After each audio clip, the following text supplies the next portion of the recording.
When I was running for mayor back in the late 90s, we had a very polarized community, and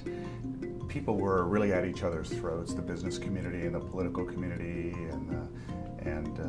the news media kind of all lined up in favor of dramatic reforms, the major school district of the city being sort of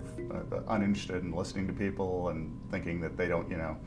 understand what we do and what the challenges are, and it was just a very polarized environment. And I knew that if we were going to have real educational opportunity or improvements in educational opportunity for a large percentage of the kids in our community, we had to try to find solutions, and we weren't getting anywhere with people refusing to even sit down together, even be in the same room together.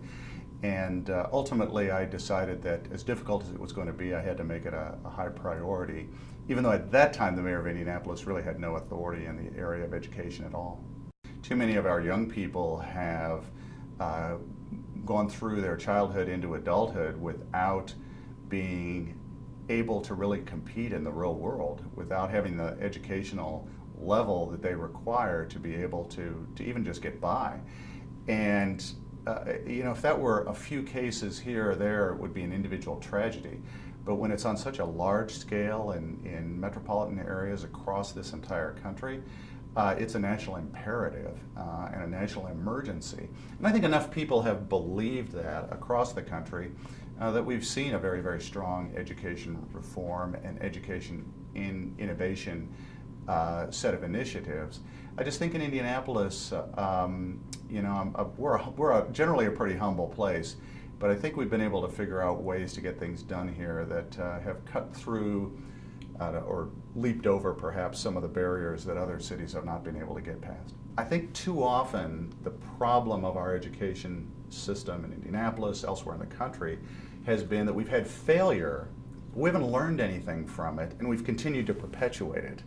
So over the next 5, 10, 20 years, we'll see many things, many new ideas that will start up here that will fail. It's essential that we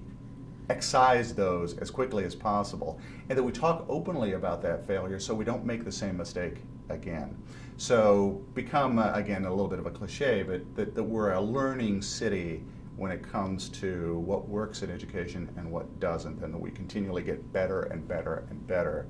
at knowing what works and excising those things, getting rid of those things that don't work. And then secondly, I'd like to see more of a focus on an issue that we talked about a moment ago, and that is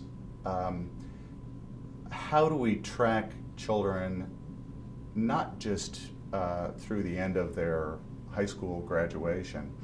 but through their post-secondary education, or if they go straight into the workforce, how they do there, and then after they graduate from college, and then 10, 15 years into their career. And that we really get a more sophisticated look at how these reforms that were started here in the 2000s and the 2010s play out in terms of real life outcomes for people when they're in their 30s, 40s, and 50s. We'll have the chance to do that 10 or 20 years from now. We haven't had the chance to do that yet because these reforms are still relatively in their infancy.